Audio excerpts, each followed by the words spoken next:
Hello, I'm Larissa Frayne of AHS-TV, and today we're taking a look at the new 6-day rotation schedule recently adopted here at AHS. Our very own Michaela Brewster sat down with AHS Principal, Mr. Michael Komenos, to talk about the schedule from every angle. Take it away, Michaela. Hello, I'm Michaela Brewster of AHS-TV, and in this segment of Best of the Nest, we will take a look at the 6-day schedule rotation. We will be talking to Mr. Komenos to get a hawk's eye view, but first, let's take a closer look with Rhea Hawk. Hello, I'm Rhea Hawk of AHS-TV, and today we're taking a closer look at how the students feel about the 6-day schedule rotation. What's your name?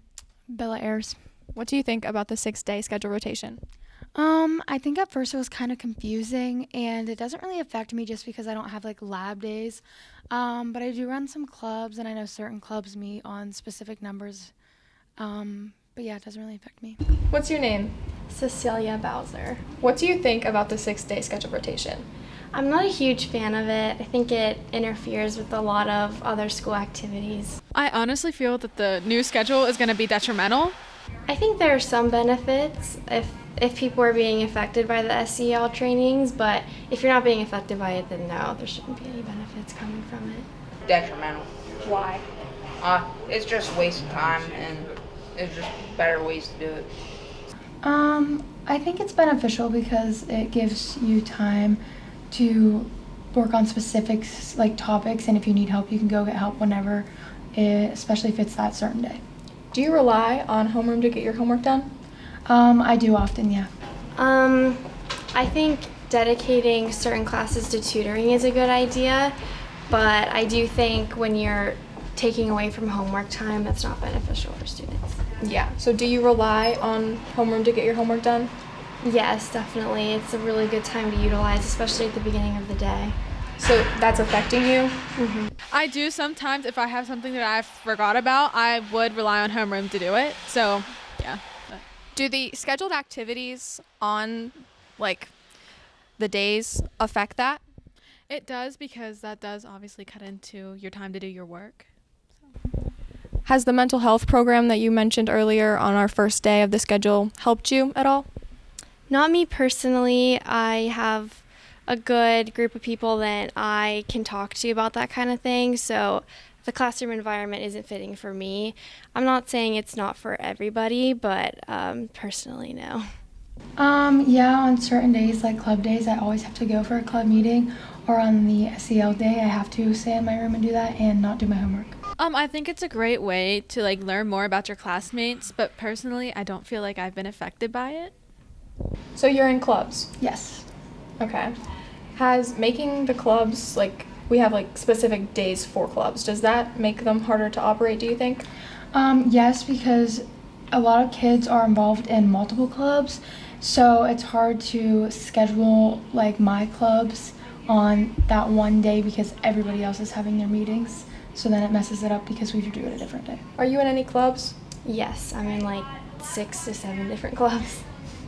Do you think that club meetings need to be on specific days is making it harder for them to operate?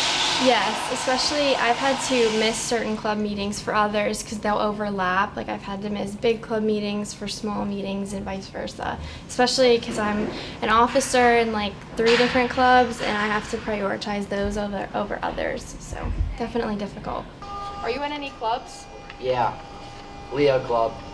Do you think that having that have to fall on a specific day has made it harder or better for the club to operate? Harder, because it used to be on the days of the week. Now it's only on certain days. Like day 3s. It sucks. So you are in a club. Do you think that having it have to fall on a specific day of the week makes it harder for it to operate? Yes, I think it should be. However, I think that the majority of the people in the club should agree on what day is best for them. Are you in any clubs? I am. I'm actually the president of the student council here at our school, but I'm also involved in many other clubs throughout the school. Does having meetings have to be on a specific day make it harder for your clubs to operate? That is definitely one thing that we're struggling with this year. We have so many events for Stuco in that we need to constantly be meeting with our club, but with our schedule being the way that it is, we cannot schedule a meeting as often as we would like, which has been really hard. So, thank you. Well, there you have it, folks, straight from the Hawk's beak. Back to you in the studio. Thanks, Rhea. For those of you just joining us, I'm Michaela Brewster of AHS-TV, and I'm now joined by Mr. Cominos to talk about the 6-day schedule that we're running here at AHS. Thank you for joining us today. You're welcome. So what first introduced the idea of this rotation? Well, about three school years ago, we were sitting here looking at the fact that we seemed like we were always having every Monday or Friday off. Our snow days were hitting consistently on certain points, 2-hour delay days. So we decided if we went to some kind of rotation where we met with each class more equally, specifically when you look at our labs, our science labs, they were scheduled to meet Monday, Wednesday, and Friday, for example, or Tuesday and Thursday. Well, whenever we were missing the same day over and over again, those students weren't getting the benefit of being in the science labs on those specific days because they were losing instruction. So we started examining the idea of originally it was a 5-day rotation, but then we were looking at what was happening at the elementary schools and some of the things that they needed to do with their specials, and they ended up needing us 6 days, so we went with the 6-day rotation. And then how did the staff feel about that originally? In the initial conversations, apprehension, why are we doing this type of thing? But I think as we got into it last school year, the people that it affected the most, again, the science teachers in particular, they liked the fact that they were meeting with each lab section equally, and they felt like they were getting through the curriculum in a more equitous type situation. Were there any challenges when it came to putting that in place? The challenges is just remembering which day it was, especially if you were in a phys ed class that met certain days, only met like days 2, 4, and 6. What day is it when you're packing your stuff in the morning, getting ready for school? Oh man, you mean today? I don't have phys ed today. It's Tuesday. Well, it's really day 3. Those types of things. Those are always challenges, just remembering. So we tried to put as many reminders out there to everybody, including daily on our morning announcements. Hey, today's day number whatever in our 6-day rotation. Last year, it seemed like a lot of people forgot about what day it was, but it seems like this year people are dealing with it a lot better. And then who does this program benefit exactly? I think it benefits everybody. It benefits students in the fact that they have more equity in their instruction, one section versus another. I think it benefits the teachers in trying to keep themselves on track as far as those situations, as far as like lab type situations. But we also created some things in our junior high this year that really benefits. We now have phys ed the entire school year, and we balance it off of our, what we call it math and a half. So you have a regular 5-day week, but then you also have like a chemistry lab type situation in a math class where you get a little additional instruction, allows you to go a little bit deeper. But the big thing is, and something that Mr. Lorgan and I both believe strongly in, is that students need phys ed year round. And our old system of only having it first semester took away from that. And we thought it was just better mental health wise to get a little more exercise. It was better in the fact that it allowed us to not have study halls necessarily. We were able to balance out that math instruction with the phys ed. So we're curious to see where this may take us in the future. Then we also developed some things that happened during seminar period. First thing in the morning, we have our Character Strong program, and we decided we need to have a day where we just focus on that. So we designated day number 1, just a logical thing to do. So day number 1, everybody does Character Strong on those days. And then we said, well, we need to figure out a way to make sure we're awarding our PBIS, our positive behavior incentives. What day can we actually put those rewards in for our students? So we said, well, day number 6 seems to make sense. You go 6 days, here's the points that you've accumulated. So, we're still working on some things that are happening during our seminar period, and we know we still have some more glitches to fix, but I think we're well on our way to doing what's best for students overall. So it seems like there's something for everyone involved. That's the goal. On another note, how have clubs and other activities been working with or around the schedule? Well, one of the things we talked about when we first started looking at it is we need to have an academic focus during our seminar period and give our students some structure, because a lot of times, yes, it is a study hall, but we wanted to provide remediation. We wanted to provide time for makeup work for those students. And I felt like we were constantly fighting for the same kids. Our students are involved in a lot of activities, but they also have some academic needs as well. So one of the things that we wanted to try to do is we wanted to designate days where that was the focus. So like day number 2, for example, might be mathematics, and day number 3 might be ELA, and day number 5 might be science and social studies. So we need to find a place to make our clubs fit into that sequence as well, so that we weren't essentially fighting for the students' attention. So initially we scheduled club days to be like days 3 and 6.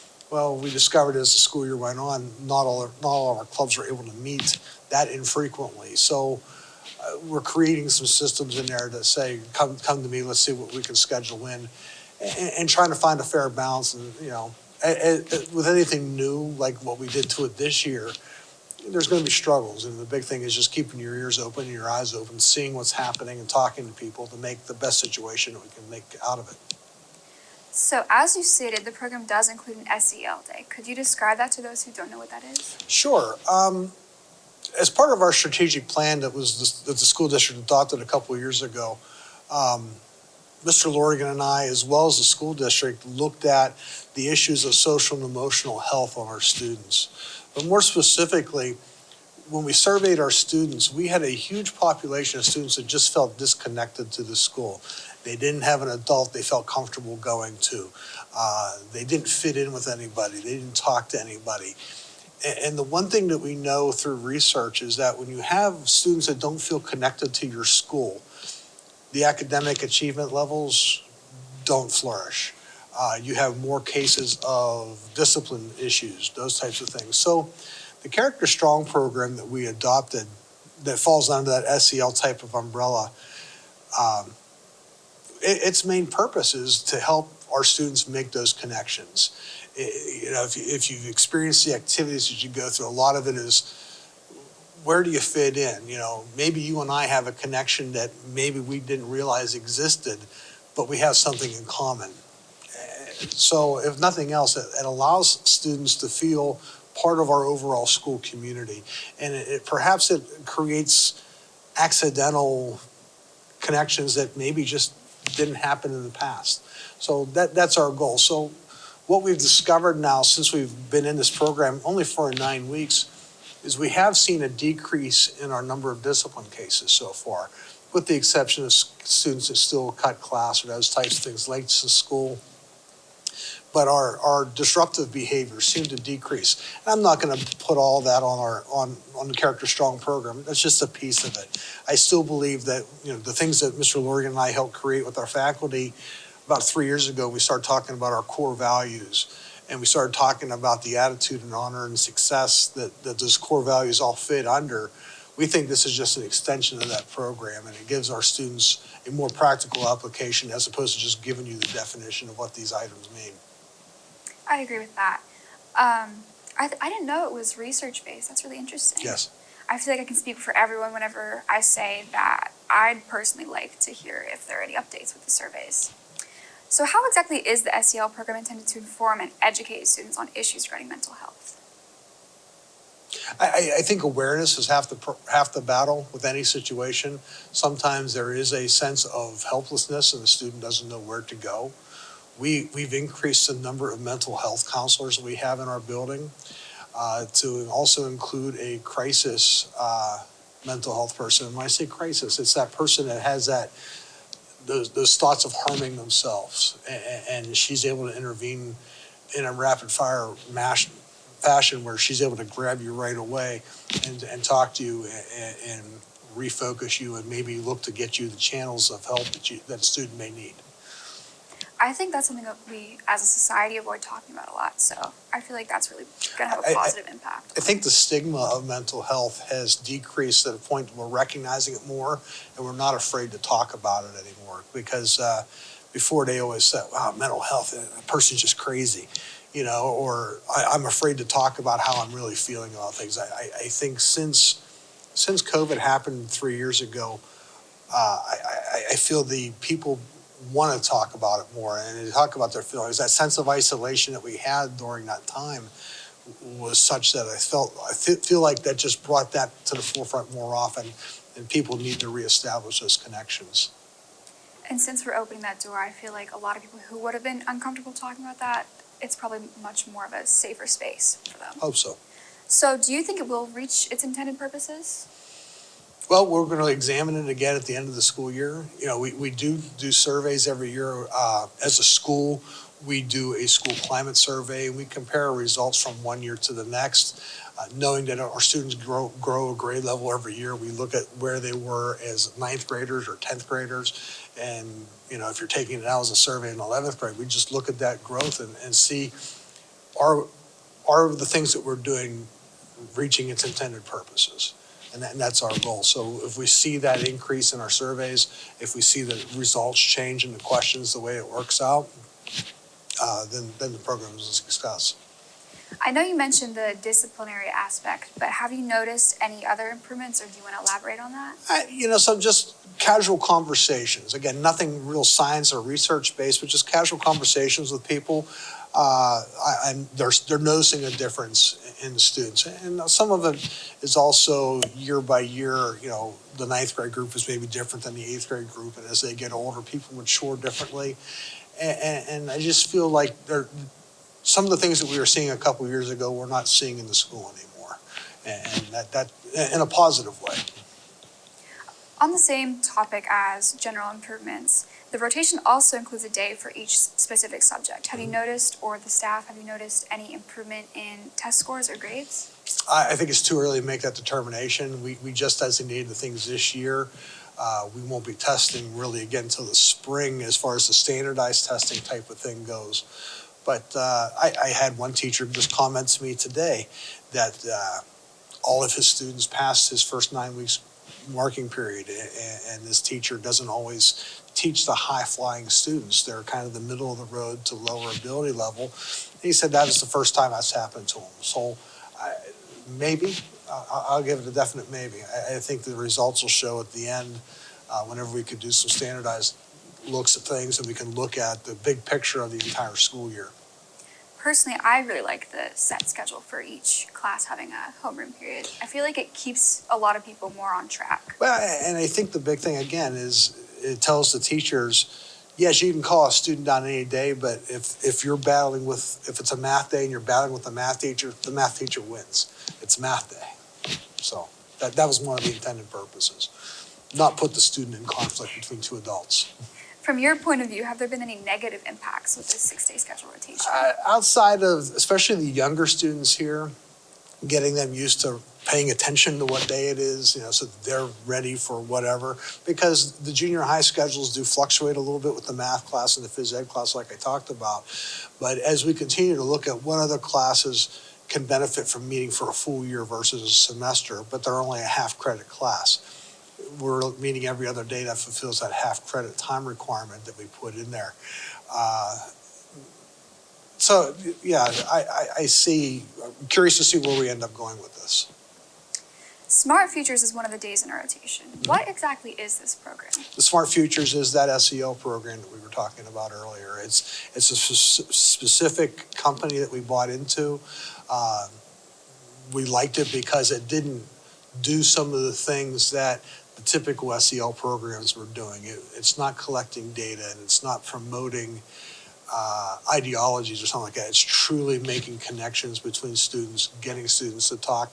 It tries to have some comedy and fun in it as well, but it tries to keep it light. But if nothing else, it gets people talking, and that's what we were shooting for, is to allow more students to make connections that maybe didn't otherwise do so.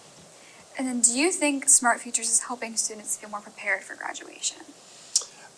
I think the big thing that we're trying to do is prepare students for beyond what happens beyond the high school walls.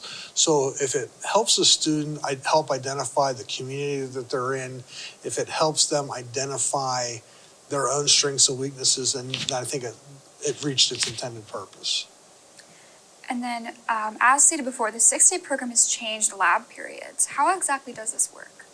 Well, instead of scheduling labs on, say, Tuesday, Thursday, or Wednesday, Friday, I now schedule them odd days versus even days.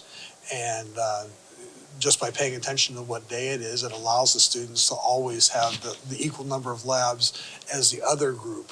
For example, chemistry class is probably the easiest example because it's the one that more students take. I have one group of kids taking chemistry, say, first period, another group taking it third period, and second period every other day. they stay for a double period essentially. So the fact that we're not missing certain days, or Thanksgiving vacation's always Thursday, Friday, Monday. Well, those are days that in the old scheduling system, those kids would just miss that lab period. Now with us rotating the days the way that we do, it's going to equal that out a little bit more and allow our classes to stay a little bit more closely aligned to make sure we get through the curriculum appropriately. I know we touched on this a bit before, but have you or the staff noticed any issues with students forgetting what day it is? We're always going to run into people forgetting things. I mean, if you sit in the office for a long enough period of time, and I challenge you to do that sometime when you have some freedom, see how many times we have parents stopping up here. My kid forgot their gym clothes. My kid forgot their Chromebook. My child forgot this. They forgot that. It's nonstop all day. So whether it's a 6-day rotation or if it's just forgetfulness, we're always going to have that, I think. Another positive aspect of the rotation is that it leaves a lot of room for tutoring options as well. Do you think students have utilized this as much as they can? I think that's still one of those growing types of things. Allowing people to feel comfortable enough to say, I need help, whether it's going back to the mental health thing or even the academic. A lot of people don't want to express the fact that they have a weakness or they need help with something, and they don't always want to put their hand out and say, I need this assistance. So I put that on the adults as much as the students. I was part of an interview yesterday where the interviewer asked me the question on they didn't like the seminar being the first thing in the morning. They said, when you were a student, did you like it? I said, well, I loved it because I had it when I was in high school, and it's using your time wisely. I never had to do homework because I had that 45 minutes or 40 minutes to start my school day. But if I missed a day of school, I didn't have to miss class to make up a test that I maybe missed.